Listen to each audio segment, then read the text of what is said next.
Hello friends, welcome to Takshashila IAS academy. पिछले class में हम लोग ने लैटिट्यूड अक्षांश के बारे में जाना था कि अक्षांश रेखाएं क्या होती हैं, इसकी क्या क्या विशेषताएं हैं, प्रमुख अक्षांश रेखाएं कौन कौन सी है, किन किन देशों से ये गुजरती हैं, भारत के कितने राज्यों से होकर गुजर रही हैं रेखाएँ। नेक्स्ट जो है आपका देशांतर, लॉन्गिट्यूड। देशांतर रेखा जो है, इसका जो मेन फंक्शन है, इसका काम जो है वो है पूरे वर्ल्ड का जो समय जो है, टाइम जो है, उसका निर्धारण क्या होता है, देशांतर रेखा के माध्यम से ही किया जाता है। तो आज हम देशांतर रेखा के बारे में जानेंगे। ये आप देख पा रहे होंगे ग्लोब, यहाँ पर आप एक लाइन देख रहे हैं 0 डिग्री, जिसको कहते हैं क्या, GMT, प्राइम मेरिडियन या फिर इंटरनेशनल टाइमर। इससे पहले हम लोग पहले जान लेते हैं कि देशांतर होता क्या है। तो वे रेखाएं जो उत्तर से दक्षिण, ठीक है, इस तरह से, ये इस टाइप से आपकी रेखाएं जो है जाएंगी। तो वे काल्पनिक रेखाएं जो उत्तर से दक्षिण खींची जाती है और पूरब से पश्चिम क्या होती है, पढ़ी जाती है, उसी को हम क्या कहते हैं, देशांतर रेखा। ठीक है, सारी रेखाएं क्या होती है, उत्तर से दक्षिण ये खींची जाती है और पूरब से पश्चिम इसको पढ़ते हैं, इसे क्या कहते हैं, देशांतर रेखाएं। देशांतर रेखाएं जो है या तो सिर्फ पूर्वी देशांतर या फिर पश्चिमी देशांतर कहते हैं। क्यों? क्योंकि ये जो प्राइम मेरिडियन है, ये क्या करती है, ग्लोब को या अर्थ जो है उसको 2 बराबर भाग में बांटती है। तो इधर का जो भाग है आपका पूरब का जो क्षेत्र है, इसको क्या कहेंगे, ईस्टर्न हेमिस्फीयर यानी पूर्वी गोलार्ध, ईस्टर्न हेमिस्फीयर। और इधर के क्षेत्र को क्या कहेंगे, वेस्टर्न हेमिस्फीयर यानी पश्चिमी गोलार्ध।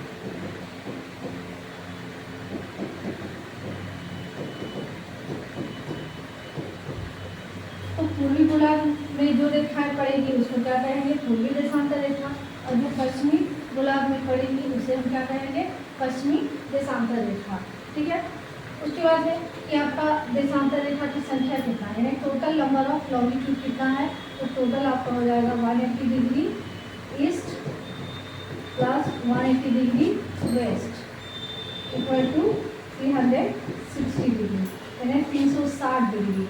तो टोटल देशांतर रेखा की संख्या कितनी है, 360। यहाँ पर एक बात ध्यान दीजिएगा कि यहाँ पर मैंने दोनों तरफ जो 180 डिग्री देशांतर लिखा है, ये वास्तव में क्या है, एक ही लाइन है। ठीक है, एक ही लाइन है। वो कैसे, यहाँ से देखिए, यहाँ पर ये आपका 0 डिग्री है, ठीक इसके अपोजिट में आपका क्या है, 180 डिग्री वाला लाइन है। ठीक है, तो ये आपका ईस्टर्न हेमिस्फीयर है और ये आपका वेस्टर्न हेमिस्फीयर। इधर से अगर हम जाते हैं तो उसका भी यही है 180 डिग्री और वेस्टर्न वाले लोगों का भी यही है 180 डिग्री। ठीक है, तो 180 डिग्री देशांतर रेखा एक ही है, 2 नहीं है। तो टोटल नंबर ऑफ लॉन्गिट्यूड कितना हो जाएगा, 360 डिग्री। उसके बाद है 2 देशांतर रेखा, जैसे 0 डिग्री है, यहाँ पर आपका 1 डिग्री देशांतर और उसके बाद फिर यहाँ आपका पड़ेगा 2 डिग्री। ठीक है, ये मान लेते हैं ये 1 डिग्री है, ये 2 डिग्री है। उसके बीच के क्षेत्र को क्या कहते हैं, यानी 2 देशांतर रेखा के बीच के क्षेत्र को क्या कहते हैं, गोले, गोले कहा जाता है। 2 देशांतर रेखा के बीच के क्षेत्र को गोले कहा जाता है। उसके बाद है ये आपका है 0 डिग्री अक्षांश रेखा। उसमें हम लोगों ने देखा था कि जो डिस्टेंस होता था, ठीक है, द डिस्टेंस बिटवीन 2 लैटिट्यूड क्या होता था, सेम होता था, वह 111 किलोमीटर होता था। लेकिन इसमें क्या होगा, ये जो डिस्टेंस होगा ये चेंज होता चला जाएगा, यानी कि इक्वेटर से आप नॉर्थ को जाइएगा या फिर इक्वेटर टू साउथ हो जाएगा। तो देशांतर रेखा के बीच का जो दूरी है, जो डिस्टेंस है, उसमें क्या होगा, चेंज होगा, यानी वो घटता चला जाएगा। यानी मैक्सिमम दूरी जो होता है, मैक्सिमम डिस्टेंस बिटवीन 2 लॉन्गिट्यूड होता है ऑन इक्वेटर पर 111.32 किलोमीटर। ठीक है, यानी कि 2 देशांतर रेखाओं के बीच में जो दूरी है वो सबसे अधिक सर्वाधिक कहाँ पर होती है, इक्वेटर पर होती है। यहाँ पर होती है 111.32 किलोमीटर और सबसे कम कहाँ होगी, वो होगी आपका ध्रुवों पर, यानी यहाँ पर होगा कितना होगा, 0 किलोमीटर होती है। क्यों होती है ऐसा, ऐसा इसलिए होता है क्योंकि ये जो रेखाएं हैं ये क्या है, आपका पैरेलल नहीं है।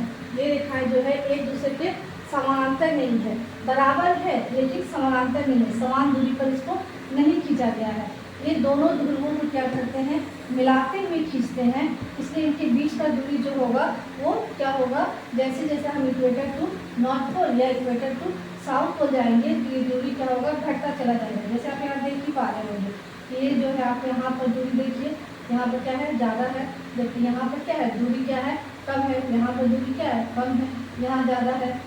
इस तरह से क्या है, यहाँ पर मैक्सिमम जो होगा वो इक्वेटर पर होगा और मिनिमम क्या होगा, डिस्टेंस जो होगा वो 0 डिग्री यानी कि आपका पोल पर होगा, बोथ पोल, दोनों पोल पर होगा कितना, 0 किलोमीटर। ठीक है, उसके बाद ये रेखाएं कैसी होती है, तो ये रेखाएं हैं वर्टिकल फॉर्म में खींची जाती है यानी लंबवत खींची जाती है। ये रेखाएं क्या होती है, एक दूसरे के समानांतर यानी पैरेलल नहीं होती हैं, लेकिन लगभग क्या होती है, बराबर होती है। ये आपका क्या है, सर्कल नहीं बनाती है, ये क्या है, सेमी सर्कल फॉर्म में यानी कि अर्धवृत्त होती है। ये रेखाएं कैसी होती है, अर्धवृत्त होती है यानी कि सेमी सर्कल होती है। क्योंकि अच्छा से हम लोग क्या पढ़े थे, अच्छा से पढ़े थे कि ये आपका सर्कल के फॉर्म में होती है, सर्कल बनाती है, जबकि ये क्या है, आपका सर्कल नहीं है बल्कि क्या है, सेमी सर्कल के फॉर्म में खींची जाती है। ये रेखाएं आपके अर्धवृत्त होती हैं। ठीक है, लेकिन यहाँ पे एक क्वेश्चन जो है आपका पूछा जाता है कि कौन सी देशांतर रेखा 0 डिग्री, ये जो आप देख पा रहे हैं 0 डिग्री GMT दिया है, प्राइम मेरिडियन या इंटरनेशनल टाइमलाइन जिसको पढ़ रहे हैं, ठीक है, तो कौन सी देशांतर रेखा 0 डिग्री के साथ मिलकर वृत्त बनाती है यानी सर्कल बनाएगी, तो कौन हो जाएगा आपका 180 डिग्री देशांतर रेखा। ठीक है, 180 डिग्री देशांतर रेखा, जो कि आपको हम अभी बताए हैं कि ये आपका अगर 0 डिग्री पड़ता है तो ठीक इसके अपोजिट में आपका क्या है, 180 डिग्री है, और दोनों रेखाएं जो है आपस में मिलकर क्या करेगी, वृत्त का निर्माण करेगी। हालांकि देशांतर रेखाएं वृत्त नहीं बनाती है, ये सेमी सर्कल के फॉर्म में होती है, लेकिन 0 डिग्री जो है वो 180 डिग्री देशांतर रेखा के साथ मिलकर सर्कल बनाती है। तो ये आपका बेसिक जो है देशांतर रेखा के बारे में आपको याद रखना पड़ेगा, एकदम ईजी है। उत्तर से दक्षिण खींची जाने वाली रेखा को क्या कहेंगे, देशांतर रेखा करते हैं। ये रेखाएं क्या होती है, सेमी सर्कल के फॉर्म में होती है। ये रेखाएं क्या होती हैं, तो पैरेलल नहीं होती हैं लेकिन इक्वल होती है। मैक्सिमम दूरी कहाँ होती है, दो देशांतर रेखाओं के बीच की दूरी मैक्सिमम कहाँ होती है, इक्वेटर पर होती है। मिनिमम कहाँ होती है, पोल पर होती है। ठीक है, उसके बाद है दो देशांतर रेखा के बीच के क्षेत्र को क्या कहा जाता है, गोले कहा जाता है। ठीक है, अब चलिए हम इसके बारे में बताते हैं प्राइम मेरिडियन कि ये किन किन देशों से होकर गुजरती है।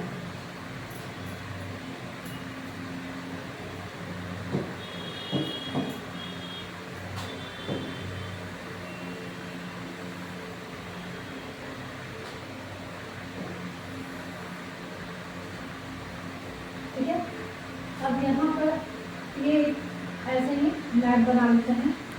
ठीक है, ये आपका अफ्रीका का क्षेत्र हो गया और यहाँ आपका हो गया अंटार्कटिका। ठीक है, ये आपका यूरोप है, ये आपका अफ्रीका और ये हो गया आपका अंटार्कटिका। ये आपका 0 डिग्री प्राइम मेरिडियन है। ठीक है, ये प्राइम मेरिडियन, तो 0 डिग्री प्राइम मेरिडियन जो है वो आपके 3 कॉन्टिनेंट कहाँ कहाँ से, यूरोप, अफ्रीका और अंटार्कटिका, ये तीनों से होकर गुजरती है। ठीक है, यूरोप का कौन कौन सा है, यूके, फ्रांस और स्पेन। ठीक है, अफ्रीका में अल्जीरिया, माली, बुर्किना फासो,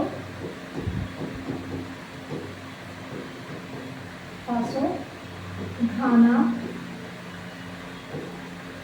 और टोंगो।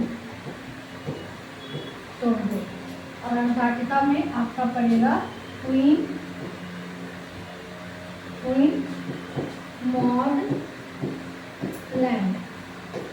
ठीक है, तो इतने देश जो है आपके प्राइम मेरिडियन पर पड़ते हैं, यानी प्राइम मेरिडियन जो है इतने देशों से होकर गुजरती है। अब इसको याद करने का ट्रिक है, इसको याद रखिएगा, उस से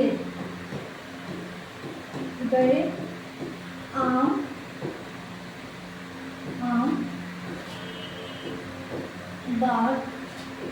में तो दिया क्वीन ने, ठीक है। उस से गए आम बाग में टोक दिया क्वीन ने, ठीक है। तो ये जो आप इंग्लिश वाला वर्ड है उस पर ध्यान दीजिएगा, ठीक है।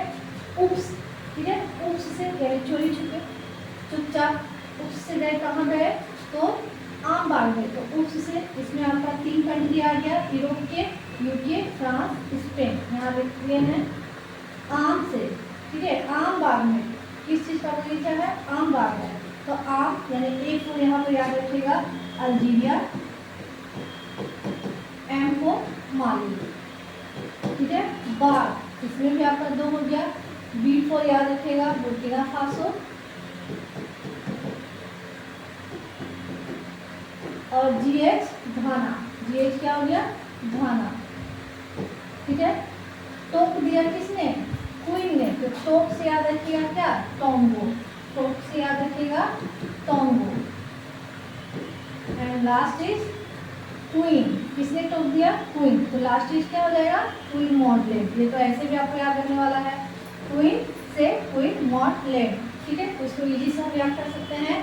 उस से गए आम बाग में टोक दिया क्वीन ने। तो उस से आपके यूरोप के 3 देश हो गए, यूके, फ्रांस, स्पेन, ठीक है। आम से हो गया, इसमें 2 देश आ गए, अल्जीरिया एंड माली। बाग में भी आपका 2 देश है, बुर्किना फासो एंड घाना। टोक यानी कि टोंगो, ठीक है, अफ्रीका के देश हो गए। और लास्ट ये जो है आपका क्वीन, ये हो गया अंटार्कटिका में। तो ये ग्रैंड मेरिडियन जो है आपका इतने देशों से होकर गुजर रही है, इन देशों से होकर गुजर रही है।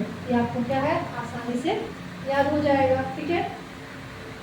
ठीक है फ्रेंड्स, अब अगले क्लास में इसके आगे जो है देशांतर के बारे में बताएंगे। Good night, bye. एंड अगर क्लास अच्छा लगा हो तो इसे जो है सब्सक्राइब कीजिए, लाइक कीजिए, शेयर कीजिए।